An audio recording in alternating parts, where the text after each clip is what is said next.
नमस्कार विद्यार्थी मित्रांनो, वेलकम टू PYQ क्लब. तर आज आपण पाहणार आहोत राज्यसेवा प्रिलिमिनरी एक्झामिनेशन 2023 या वर्षाचे PYQ ॲनालिसिस आणि आजचा आपला सब्जेक्ट आहे इंडियन पॉलिटी. तर चला मित्रांनो सुरू करूयात. तर पहिला प्रश्न आहे, which of the following statement is not included in article 164. तर पहिलं स्टेटमेंट आहे, the chief minister shall be appointed by the governor. Second आहे, the Council of Ministers shall not be collectively responsible to the state legislature. Third statement आहे, the other minister shall be appointed by the governor on the advice of chief minister. And fourth statement आहे, the minister who for any period of 6 consecutive months is not a member of the legislature of the state shall at the expiration of that period cease to be a minister. तर मित्रांनो याचं उत्तर आहे option 2, the council of minister shall not be collectively responsible to the state legislator. तर आता आपण article 163, 164, 167 हे काही इम्पॉर्टंट आर्टिकल पाहणार आहोत. तर आर्टिकल 163 सांगते, द काउन्सिल ऑफ मिनिस्टर म्हणजे मंत्रिपरिषद किंवा मंत्रिमंडळ to aid and advise of governor. There shall be a council of minister with chief minister as the head to aid and advise governor in exercise of his function except insofar as he is required to exercise in his function in his discretion.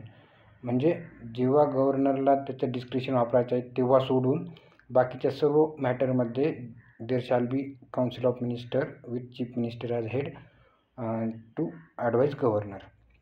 हे झालं 163(1). 163(2) असं सांगते, if any question arises whether a matter falls within the governor discretion or not decision of governor shall be final. म्हणजे एखादं matter आहे किंवा decision आहे की ते गव्हर्नरचं डिस्क्रिशन आहे किंवा नाही, तर हे कोण डिसाईड करणार? गव्हर्नर स्वतः डिसाईड करणार. And the validity of anything done by governor shall not be called in question on the ground that he ought or not ought to have acted in his discretion. आणि 163चं third आहे, the advice tendered by minister to governor shall not be inquired into any court. म्हणजे एखाद्या मंत्र्याने जर गव्हर्नरला काही advice दिलेली आहे तर ती ॲडवाइस कोणत्याही कोर्टमध्ये विचारली किंवा त्याच्याबद्दल इन्क्वायरी केली जाणार नाही. तर मित्रांनो आता आपण आर्टिकल 164कडे जाणार आहोत आणि आर्टिकल 164मध्ये 8 सबसेक्शन्स आहेत. तर पहिलं सेक्शन फार इम्पॉर्टंट आहे, the chief minister shall be appointed by governor. म्हणजे चीफ मिनिस्टर मुख्यमंत्र्याची अपॉइंटमेंट कोण करणार? तर governor. And the other minister shall be appointed by governor. दुसरे मिनिस्टर जे आहेत त्यांची पण अपॉइंटमेंट कोण करणार? गव्हर्नर करणार. But on advice of chief minister. फक्त चीफ मिनिस्टर जे लोकांचे नाव ॲडवाइस करेल त्याच लोकांना अदर मिनिस्टरची तो अपॉइंटमेंट करणार. However in states of Chhattisgarh, Jharkhand, Madhya Pradesh and Odisha there shall be a minister in charge of tribal welfare who may be in addition in charge of welfare of scheduled caste and backward classes or any other work.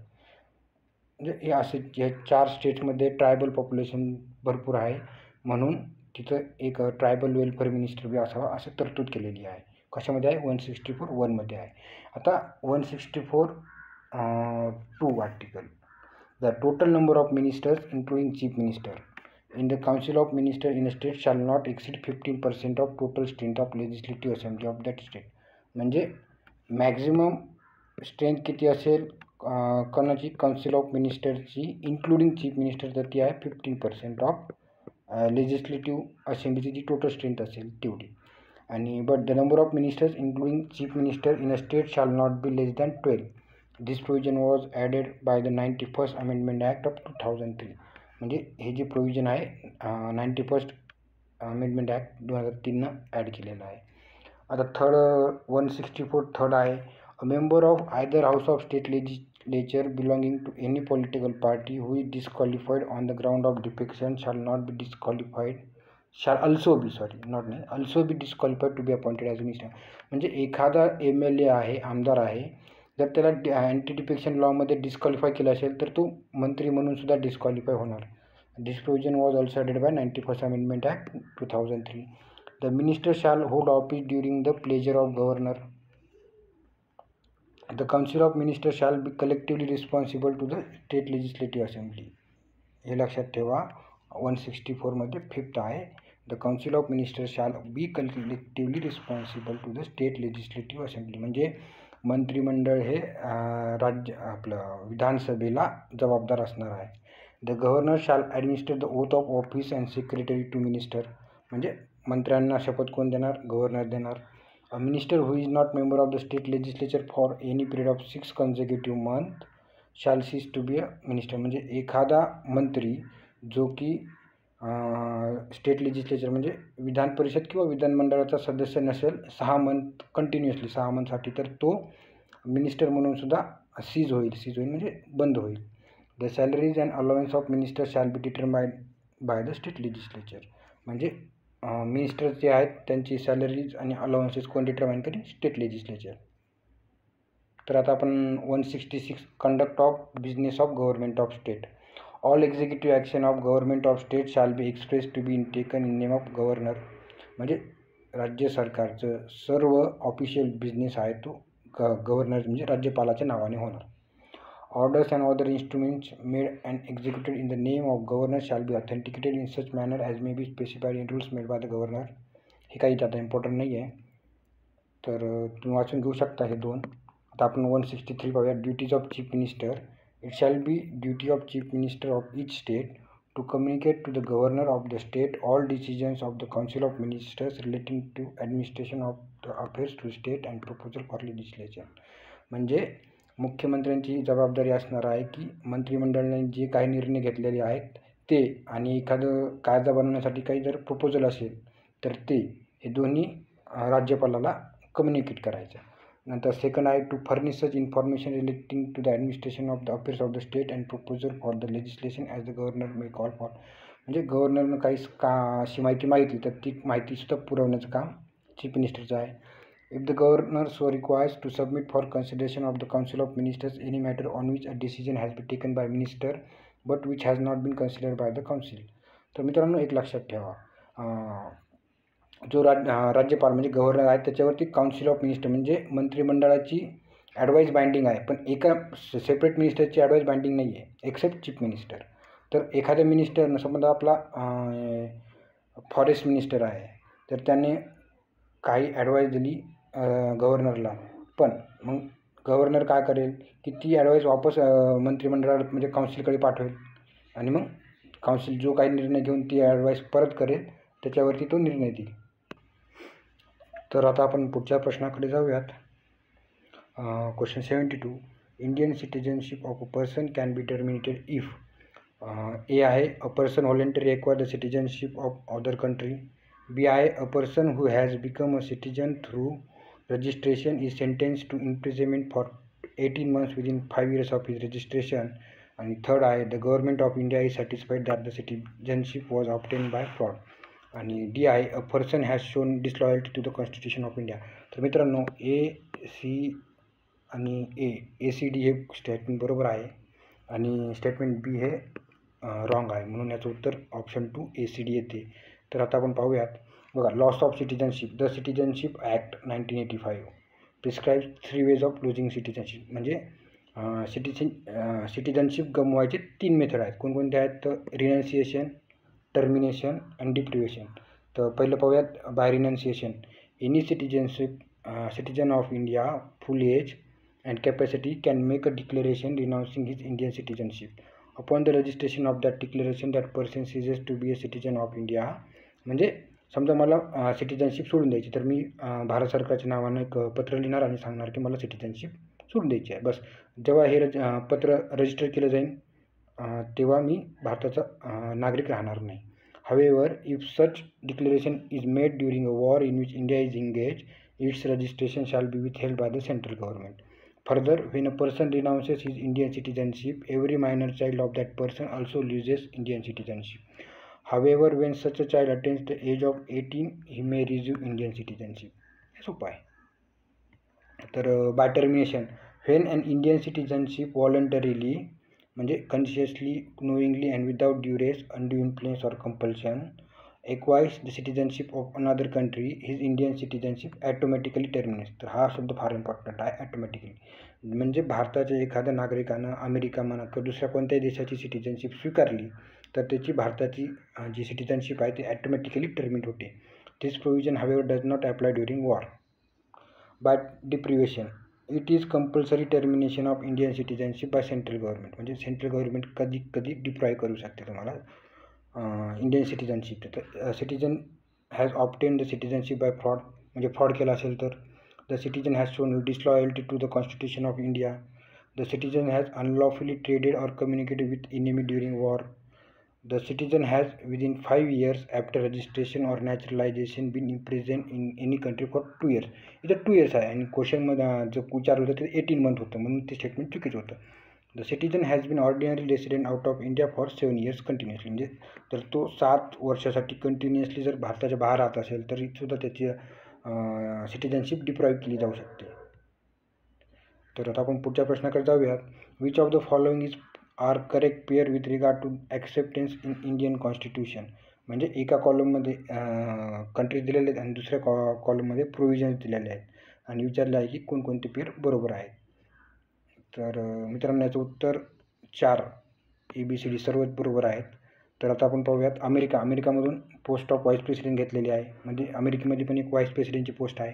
कॅनडाकडून आपण the concept of union for central government घेतलेला आहे. America हे federal government आहे, आपण union government आहोत, union आहेत. South Africa election method of Rajya Sabha, जसे राज्यसभेला indirectly election होते, जसे की आपले विधानसभेचे जे आमदार आहेत ते राज्यसभेचे खासदार निवडून देतात, ही जी मेथड आहे इलेक्शनची ती साऊथ आफ्रिकेकडून घेतलेली आहे. आयर्लंडकडून nomination method of members of Rajya Sabha, म्हणजे आपण राज्यसभेमध्ये जे 12 MP नॉमिनेट केली जातात, ही जी नॉमिनेशनची मेथड आहे ती आयर्लंडकडून घेतलेली आहे. तर मित्रांनो, तर इथे तुम्हाला कोणकोणत्या सोर्स दिलेला आहे आणि कोणकोणते फीचर्स आपण आपल्या कॉन्स्टिट्यूशनमधून घेतलेले आहेत हे दिलेलं आहे. जसं की गव्हर्नमेंट ऑफ इंडिया ॲक्ट 1935मधून आपण काय काय घेतलेलं आहे तर बघा, फेडरल स्कीम घेतलेली आहे, ऑफिस ऑफ गव्हर्नर घेतलेला आहे, ज्युडिशियरी घेतलेली आहे, पब्लिक सर्व्हिस कमिशन घेतलेलं आहे, इमर्जन्सी प्रोव्हिजन घेतलेले आहेत आणि ॲडमिनिस्ट्रेटिव्ह डिटेल घेतलेले आहेत.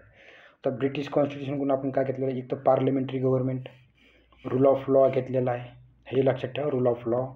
लेजिस्लेटिव्ह प्रोसिजर आहे, म्हणजे कायदे बनवण्याची मेथड आहे ती घेतलेली आहे. सिंगल सिटीजनशिप पण आपण ब्रिटिश कॉन्स्टिट्यूशनकडून घेतलेलं आहे. कॅबिनेट सिस्टम ब्रिटिश कॉन्स्टिट्यूशनकडून घेतलेली आहे. जे रिट्स आहेत जसं की सुप्रीम कोर्ट आणि हायकोर्ट रिट्स इश्यू करू शकतात, ते रिट्ससुद्धा आपण ब्रिटिश कॉन्स्टिट्यूशनकडून घेतलेले आहेत.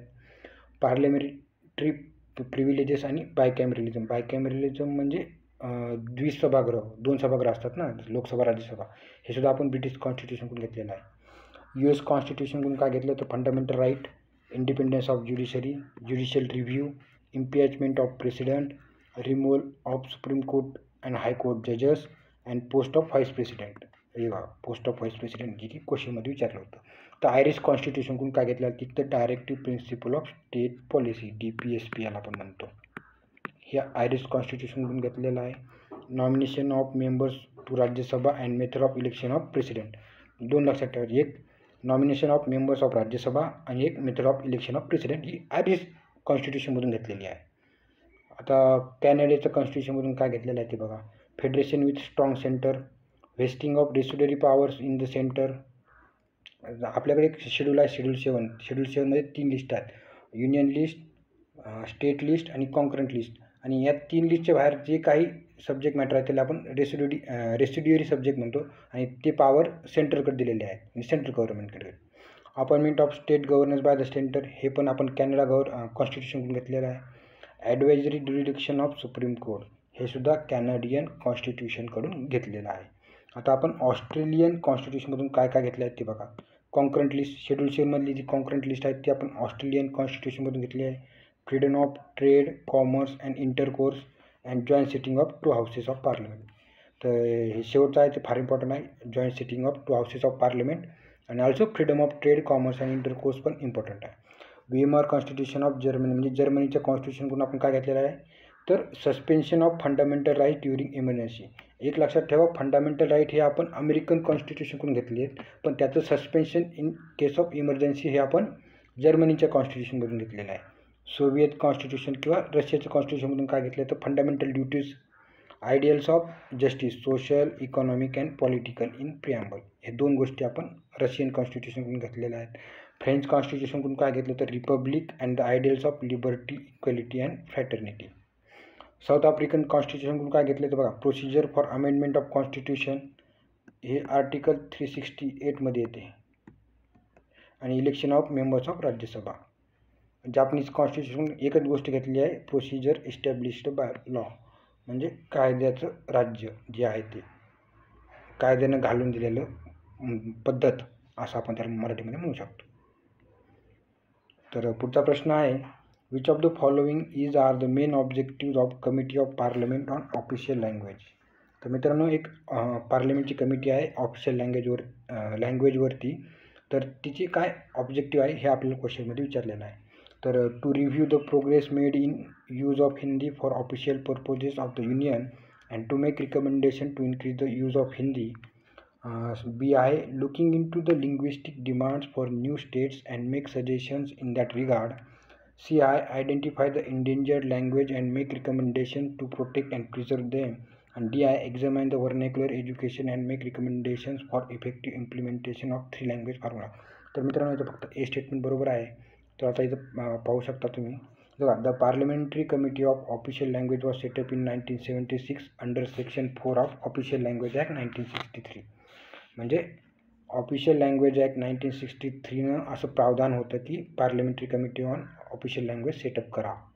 The committee is chaired by union home minister. या कमिटीचं चेअरमन केंद्रीय होम मिनिस्टर असतात आणि याच्यामध्ये 30 मेंबर असतात. 30 मेंबरपैकी 20 मेंबर लोकसभेचे असतात, MP असतात, आणि 10 राज्यसभेचे असतात.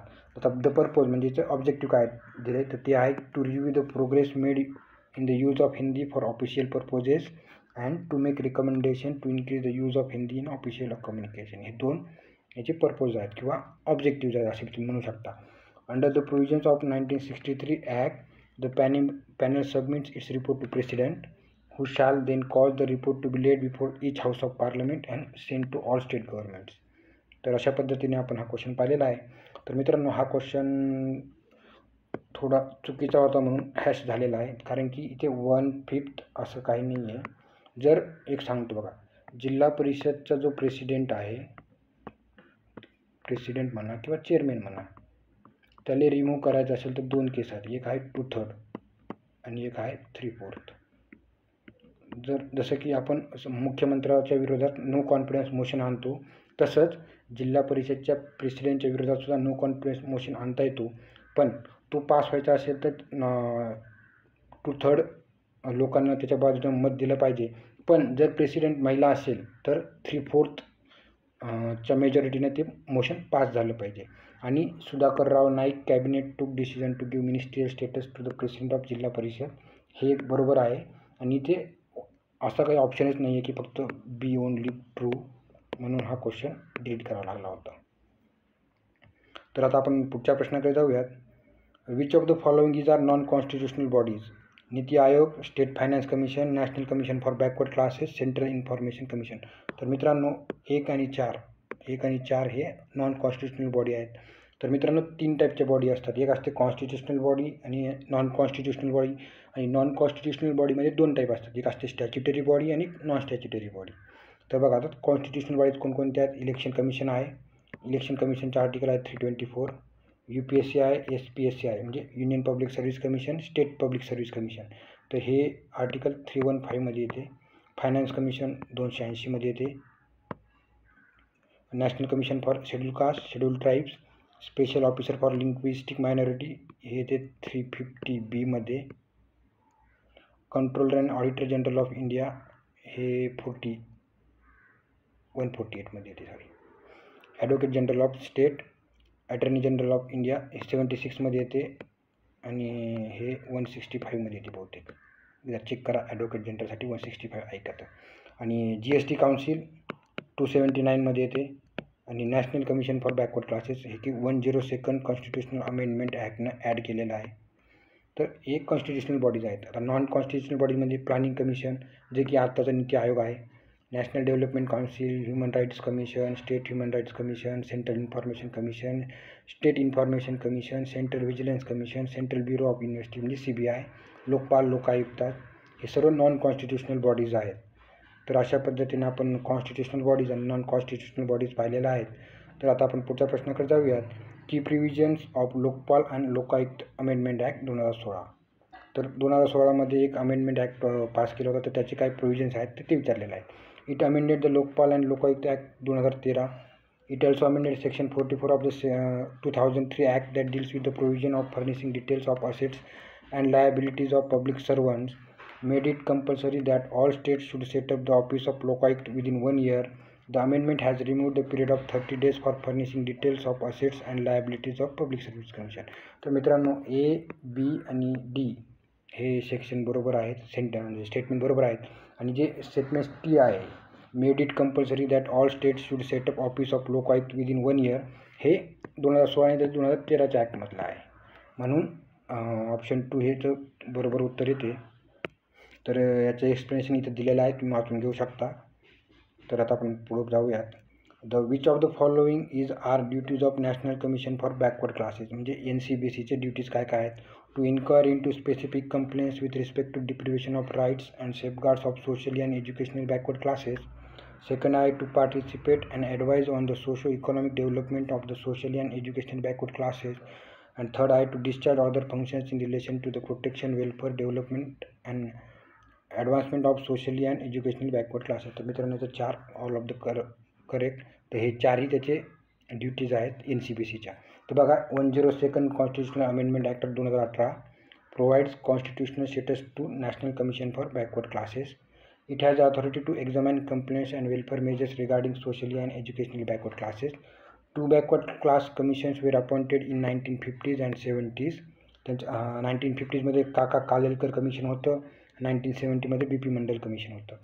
In Indira Sawhney case of 1992, Supreme Court had directed the government to create a permanent body to entertain, examine and recommend the inclusion or exclusion of various backward classes for purpose of benefits and protection. तर आता सध्या जे national commission for backward classes आहेत त्याचे chairman जे आहेत ते आहेत श्री हंसराज अहिर. तर पुढचा क्वेश्चनकडे जाऊयात. नॅशनल पार्टी ऑफ इंडिया एका कॉलममध्ये आहेत आणि इयर ऑफ इस्टॅब्लिशमेंट दुसऱ्या कॉलममध्ये आहेत. आणि कोणते इनकरेक्टली मॅच आहेत ते विचारलेलं आहे. The communist party of India Marxist ही 1964ची आहे, ते बरोबर आहे. बहुजन समाजवादी पार्टी BSP 1984ची आहे. आणि AITC all India Trinamool Congress जे आहे ते 1998चे आहे. तर कम्युनिस्ट पार्टी ऑफ इंडिया ही 1925ची असल्यामुळे हे चुकीचं आहे. तर इथे तुम्हाला एका कॉलममध्ये इयर आणि त्याचा सिम्बॉल दिलेला म्हणजे इंडियन नॅशनल काँग्रेस डिसेंबर 1885मध्ये इस्टॅब्लिशमेंट आहे, त्याचं हाताचा पंजा जो आहे ते सिम्बॉल आहे. BJPची स्थापना 1980ची आहे, लोटस म्हणजे कमळ हे त्याचं सिम्बॉल आहे. Nationalist congress party NCP Rashtravadi congress 1999चं आहे, घड्याळ त्याचं सिम्बॉल आहे. आम आदमी पार्टी नोव्हेंबर 2012ची आहे आणि त्याचं झाडू broom. Bahujan Samaj party April 1984 elephant त्याचा सिम्बॉल आहे. CPIM म्हणजे मार्क्सिस्ट नोव्हेंबर 1964ची आहे आणि सिकल त्याचा सिम्बॉल आहे. नॅशनल पीपल्स पार्टी जानेवारी 2013ची आहे आणि बुक म्हणजे पुस्तक त्याचा सिम्बॉल आहे. CPI म्हणजे कम्युनिस्ट पार्टी ऑफ इंडिया 1925ची आहे. ऑल इंडिया तृणमूल काँग्रेस 1998चा आहे. तर तुम्हाला आता भारतामध्ये किती नॅशनल पार्टीज आहेत ते लक्षात ठेवायचे आहेत आणि त्यांचे नावं पण लक्षात ठेवायचे आहेत. टोटल 6 आहेत. कोणकोणत्या आहेत? INC आहे, BJP आहे, आप आहे, बहुजन समाज पार्टी आहे, CPIM आहे आणि नॅशनल पीपल्स पार्टी. हे 6 पार्टी नॅशनल पार्टी आहेत भारतामध्ये आजच्या घडीला. तर आता आपण पुढच्या प्रश्नाकडे जाऊयात. तर मॅच द पियर्स आहे, एका कॉलममध्ये पार्ट दिलेले आहेत कॉन्स्टिट्यूशनचे आणि सेकंड कॉलममध्ये त्याच्यामध्ये काय काय इन्क्लूड केलेलं आहे ते दिलेलं आहे. तर मित्रांनो, पार्ट 1 जो आहे त्याच्यामध्ये the union and its territory आहे. पार्ट 2मध्ये सिटिझनशिप येते, पार्ट 3मध्ये फंडामेंटल राईट्स येते आणि पार्ट 9मध्ये पंचायती राज येते. तर यामुळे Aचं 4 इथे आहे, इथे आहे. Bचं 1 इथे असल्यामुळे ऑप्शन 4 याचं उत्तर बरोबर येते. तर मित्रांनो, इथे वेगवेगळे पार्ट्स दिलेले आहेत आणि त्याच्यामध्ये सब्जेक्ट मॅटर म्हणजे काय काय आहेत ते दिलेलं आहे. बघा, पार्ट 1मध्ये युनियन अँड इट्स टेरिटरी आहे, 2मध्ये सिटिझनशिप आहे, 3मध्ये फंडामेंटल राईट्स आहे, 4मध्ये directive principle of state policy आहे आणि 4A फंडामेंटल ड्युटीज आहेत. पार्ट 5मध्ये युनियन गव्हर्नमेंट येते, पार्ट 6मध्ये स्टेट गव्हर्नमेंट येते. पार्ट 7मध्ये स्टेट्स इन पार्ट B याचं हे डिलीट केलेलं आहे. पार्ट 8मध्ये युनियन टेरिटरीज आहे, पार्ट 9मध्ये पंचायत आहे, पार्ट 9A म्युन्सिपालिटी आहे, पार्ट 9B कोऑपरेटिव्ह सोसायटी आहे, part 10मध्ये schedule areas and tribal areas आहेत. तर हे इम्पॉर्टंट नाही आहे, आता डायरेक्ट इम्पॉर्टंट पाहूयात. तर पार्ट 15मध्ये इलेक्शन आहेत, हे लक्षात ठेवा. आणि 17मध्ये ऑफिशियल लँग्वेज आहे, नंतर पार्ट 20 एक इम्पॉर्टंट आहे, अमेंडमेंट ऑफ द कॉन्स्टिट्यूशन, त्याचा आर्टिकल 368 येते, हे एक इम्पॉर्टंट आहे. तर एवढे इम्पॉर्टंट पार्ट तुम्हाला लक्षात ठेवायचे आहे. तर आता आपण पुढच्या प्रश्नाकडे जाऊयात. Provisions of the constitution relating to the administration of schedule areas and schedule tribes in schedule 5. A आहे may be altered by the governor. 2 आहे may be altered by the president. 3 आहे may be altered by the parliament by constitutional amendment requiring special majority. आणि 4 आहे may be altered by the parliament by ordinary legislation. तर मित्रांनो याचं 4 उत्तर येते ordinary legislation. तर बघा, administration of schedule areas. The provisions regarding administration and control is mentioned in 5th schedule of the constitution. It deals with scheduled areas as well as scheduled tribes in states other than Assam, Meghalaya, Tripura and Mizoram. ह्या 4 state सोडून जे बाकीचे स्टेट्समध्ये schedule areas आणि schedule tribes आहेत ते 5th शेड्यूलमध्ये cover केले जातात.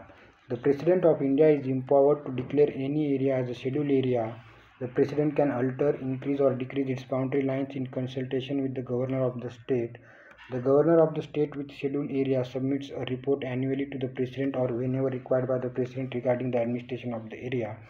The governor of state is authorized to direct that any particular law, parliament or state legislature shall not extend to scheduled area or shall extend with certain modification or exception.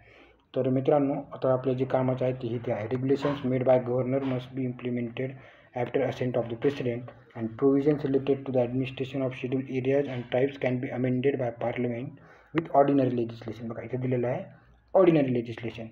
This means it does not require constitutional amendment. म्हणून statement 4 हे अगदी बरोबर उत्तर इथे. तर आता आपण पुढच्या प्रश्नाकडे जाऊयात. Consider the following statements regarding 0 hour of Lok Sabha.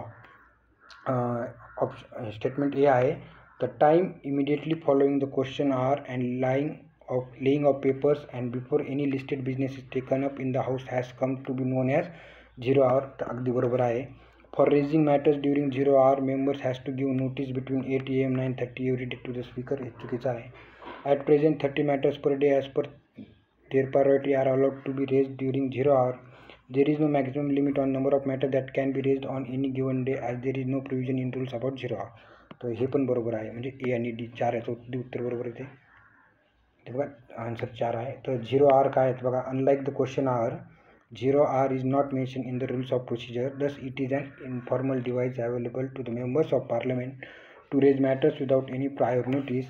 The 0 hour starts immediately after the question hour and lasts until the agenda for the day, that is the regular business of the house, is taken up. In other words, the time gap between question hour and the agenda is known as 0 hour. It is an Indian innovation in the field of parliamentary procedures and has been in existence since 1962. तर question आरबद्दल तुम्ही आता वाचून घ्या. तर वेगवेगळे प्रकारचे question असते, star question असते, अनस्टार क्वेश्चन असते. तर त्याच्यासाठी वेगवेगळ्या कलरचे स्लिप्स वापरले जातात, light pink, yellow, white, green. तर ते सर्व इथं दिलेलं आहे, ते तुम्ही वाचून घ्या. काही नाही समजलं तर क्वेश्चनमध्ये तुम्ही क्वेश्चन विचारू शकता कमेंटमध्ये. तर आता आपण पुढच्या प्रश्नाकडे जाऊयात. Which of the following statements are correct regarding the legal relationship between central and state government in India. तर पहिला आहे, the subject of transfer of property other than agricultural land is included in the concurrent list. B आहे, the subject of wealth tax on property other than agricultural land is included in the union list. C आहे, the subject of entertainment tax is included in the concurrent list. आणि D आहे, the subject of antiquities museum is included in state list. तर मित्रांनो D बरोबर आहे, बी बरोबर आहे, ए बरोबर आहे, म्हणजे सी चुकीचं आहे. आणि ऑप्शन एलिमिनेशन सी जर कॅन्सल केलं त्याचं उत्तर 3 येते. ऑप्शन 3 अगदी उत्तर बरोबर येते, कारण की C, the subject of entertainment tax is included in concurrent list, हे चुकीचं आहे. हा स्टेट लिस्टमध्ये येते, म्हणजे लिस्ट 2मध्ये येते, म्हणून हा चुकीचा आहे. तर मित्रांनो, तर टॅक्सेस लिव्ड बाय स्टेटच्या लिस्टमध्ये कोणकोणते टॅक्सेस येते तिथे दिलेलं आहे. Sales tax, professional tax, stamp duty, luxury tax, entertainment tax, motor vehicle tax, tax on vehicle entering state, transportation of passengers and good tax, tax on agriculture income म्हणजे ॲग्रिकल्चरच्या इन्कमवरती income tax, tax on land and building, capitation tax, tax of mineral rights. तर हे सर्व प्रकारचे taxes state legislature म्हणजे state गव्हर्नमेंटच्या अंडरमध्ये येतात. तर आता आपण शेवटचा क्वेश्चन पाहणार आहोत. After the extensive discussion in the constituent assembly the following provisions was were added or included which article does not. म्हणजे खालीलपैकी कोणतं आर्टिकल हे कॉन्स्टिट्युएंट असेंब्लीमध्ये ॲड केलेलं नाही आहे.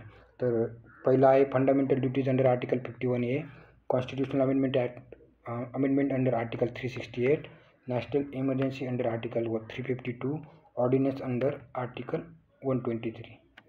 तर मित्रांनो याचं 1 उत्तर आहे, कारण की fundamental duties under article 51A ज्या आहेत त्या 1972मध्ये 42nd कॉन्स्टिट्यूशनल अमेंडमेंट ॲक्टनं ॲड केलेल्या आहेत. तर त्यामुळे याचं ए उत्तर येते. तर तुम्ही पाहू शकता 1976मध्ये Swaran Singh committee in 1976 recommended fundamental duties, the necessity of which was felt during initial emergency of 1975-76, 42nd Amendment Act of 1976. Sorry मित्रांनो, एक मिनिट, 76 आहे, 72 नाही, 42nd अगदी बरोबर आहे. तर 1976 added 10 fundamental duties to the constitution आणि 86th अमेंडमेंट ॲक्ट 2002 आहे ते ॲडेड 11. म्हणजे सध्या आपल्या कॉन्स्टिट्यूशनमध्ये 11 फंडामेंटल ड्युटीज आहेत. तर त्या तुम्हाला लक्षात ठेवायच्या आहेत. आणि 11वी काय आहे ते बघा, जे ॲड केली त्यानंतर provide opportunities for education to his child or ward between age of 6 and 14 years. म्हणजे तुमचा जर कोणी पाल्य असेल 6 ते 14 वर्षाचा तर त्याला एज्युकेशनची ऑपॉर्च्युनिटी प्रोव्हाइड करणं हे तुमची ड्युटी आहे, असं 11वी फंडामेंटल ड्युटी सांगते. तर बाकीच्या फंडामेंटल ड्युटीज तुम्ही वाचून घेऊ शकता किंवा याच्याबद्दल फंडामेंटल ड्युटीजचं आपले एक लेक्चर आहे ते तुम्ही पाहू शकता.